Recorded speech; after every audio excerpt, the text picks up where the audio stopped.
పెడతాం, ఉచిత ఇసుక విధానం తీసుకొస్తాం. ఇలాంటివన్నీ తీసుకొచ్చి మిమ్మల్ని అన్ని విధాల బాగు చేసే బాధ్యత తీసుకుంటాం. ఇంకొక పక్క రిటైర్డ్ ఆర్టీసీ ఎంప్లాయీస్ కూడా జీవన భృతి కల్పించాలి. అది కూడా నేను వర్కౌట్ చేస్తాను. మెప్మాలో ఉండే resource person. Dear respected to all the APSRTC retired employees, నేను ఇంతకుముందు చాలా వీడియోలు మన జీవనభృతి గురించి చేసినాము.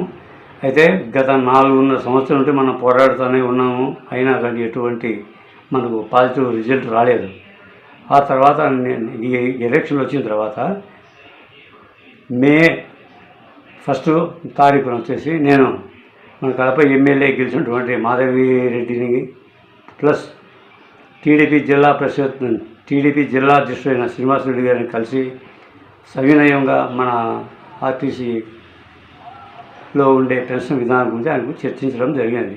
దాని తర్వాత ఆయన వచ్చేసి అయ్యా రఘునాథ్ రెడ్డి గారు రేపు మే 2వ తేదీ చంద్రబాబు నాయుడు వస్తాడు. ఆయన తర్వాత నేను రిప్రజెంటేషన్ ఇచ్చేసి ఆయనతో నేను సభామూలకంగా నేను డిక్లేర్ చేపిస్తాను, మీకు సమ్మతమేనా అని నన్ను అడగడం జరిగింది. ఓకే సార్, మీరు చెప్పించాను, మాకేం అబ్జెక్షన్, ఇంకా మంచిదే కదా అది.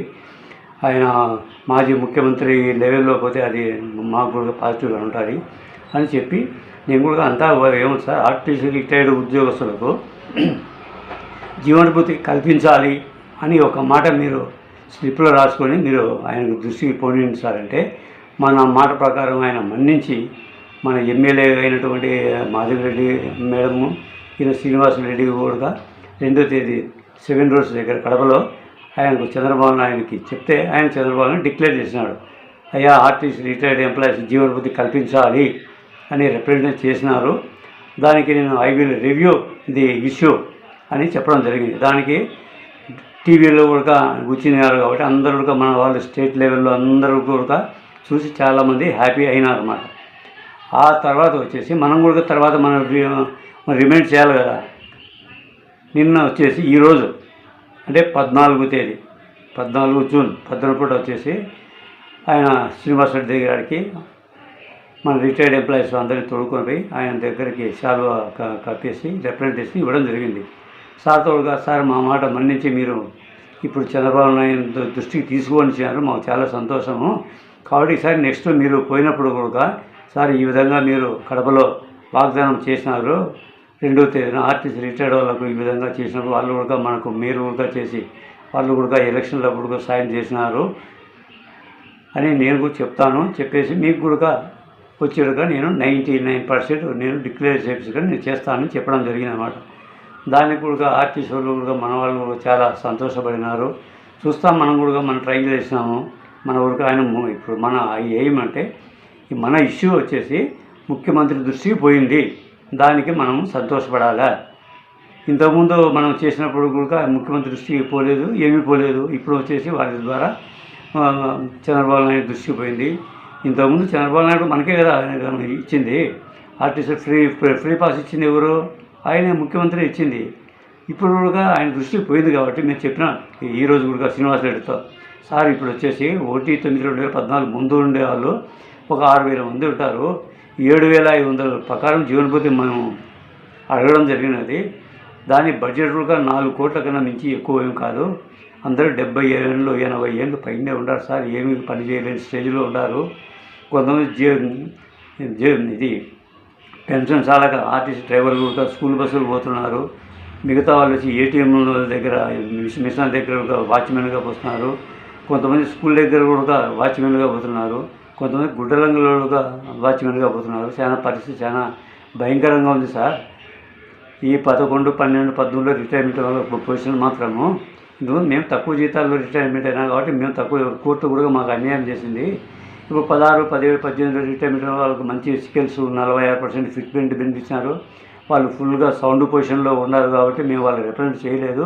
ఇప్పుడు ఉద్యోగం చేసేవాళ్ళు ఆర్టీసీలు చూస్తే ఆయనకు 4 ఏళ్ళు వాళ్ళకు సర్వీస్ ఎక్స్టెండ్ చేసినారు. వాళ్ళు కూడా మంచి గుడ్ పొజిషన్లో ఉన్నారు. వీళ్ళు కూడా హైయర్ పెన్షన్ ఇచ్చిన 4 లక్షలు 5 లక్షలు డబ్బు కట్టే 15,000, 20,000 పెన్షన్ కూడా వస్తుందనే విధంగా ఉంది. కాబట్టి మనం వాళ్ళని రిప్రజెంట్ చేయలేదు. చాలామంది ఏమనుకుంటారు, ఏమి మా రిప్రజెంట్ చేయలేదు మీరు 16-17 మేము కూడా డబ్బులు కట్టుకోవాలి కదా, మా దగ్గర డబ్బులు ఎక్కడ ఉండాలి అంటే అది మాకు అది ఆ ఛాన్స్ కూడా ఇవ్వలేదు కదా మాకు. మేము చాలా పూర్ కండిషన్లో ఉన్నారు. చాలామంది అయితే 1000 రూపాయలు 800 వచ్చేవాళ్ళు జీతంలో ఉన్నారు. ఏ విధంగా బతుకుతారు చూస్తాం. మనమేమో ఆయన దృష్టికి ముఖ్యమంత్రి దృష్టి పోయి చేస్తారని మనం అనుకుంటున్నాము. ఆ తర్వాత కూడా మళ్ళీ నేను ఒక వారం 10 రోజుల తర్వాత మళ్ళీ ఒత్తిడి కలుస్తా. అవసరమైతే ఈ నెలలోనే అసెంబ్లీ సమావేశాలు జరిగే స్టేజ్లో ఉన్నాయి. దాంట్లో కూడా చెప్పినాను ఈయన శ్రీనివాసరెడ్డితో, సార్ అవసరమైతే అసెంబ్లీ సమావేశంలో మన ఎమ్మెల్యే గారితో మీరు చెప్పేసి రైజ్ చేయండి అసెంబ్లీలో.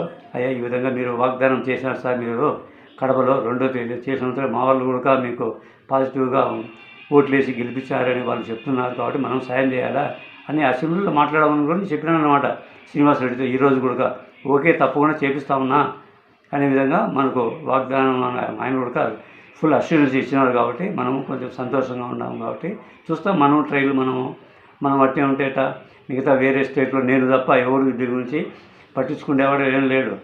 ఇప్పుడు మామూలుగా రన్నింగ్లో ఉండేవాళ్ళు యూనియన్ వాళ్ళు వాళ్ళ కొద్ది వాళ్ళు ఉన్నారు. మన గురించి ఎవరు పట్టించుకునే వాళ్ళు ఎవరు లేరయ్యా.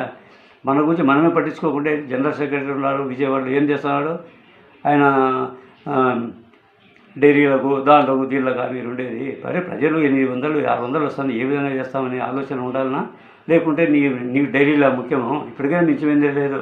విజయవాడలో ఉండేవాళ్ళు మీ ఎమ్మెల్యేలను వాళ్ళు పట్టుకొని అయ్యా ముఖ్యమంత్రి ఈ విధంగా కడపలో చేశారు కాబట్టి మీరు కూడా ఒక మూమెంట్ చేయండి సార్ అనే విధంగా పడగాల్సిన బాధ్యత ఉంది. కాబట్టి స్టేట్లో ఉండే వాళ్ళు అందరూ రిటైర్డ్ వాళ్ళు కూడా మీ ఎమ్మెల్యేలతో మీ మినిస్టర్లతో కూడా చెప్పేసి నేను 2000 అది చంద్రబాబు నాయుడు ఇచ్చిన స్పీచ్ కూడా అందరికీ నేను వీడియో ద్వారా పంపించాను. కాబట్టి మీరు కూడా ఆ వీడియో ఉండేది చేసి వాళ్ళ మినిస్టర్లకు పంపించేసి వాళ్ళకి పాజిటివ్గా ముఖ్యమంత్రి తీసుకోవాలని నేను అందరినీ కోరుతున్నాను. Okay, thank you very much.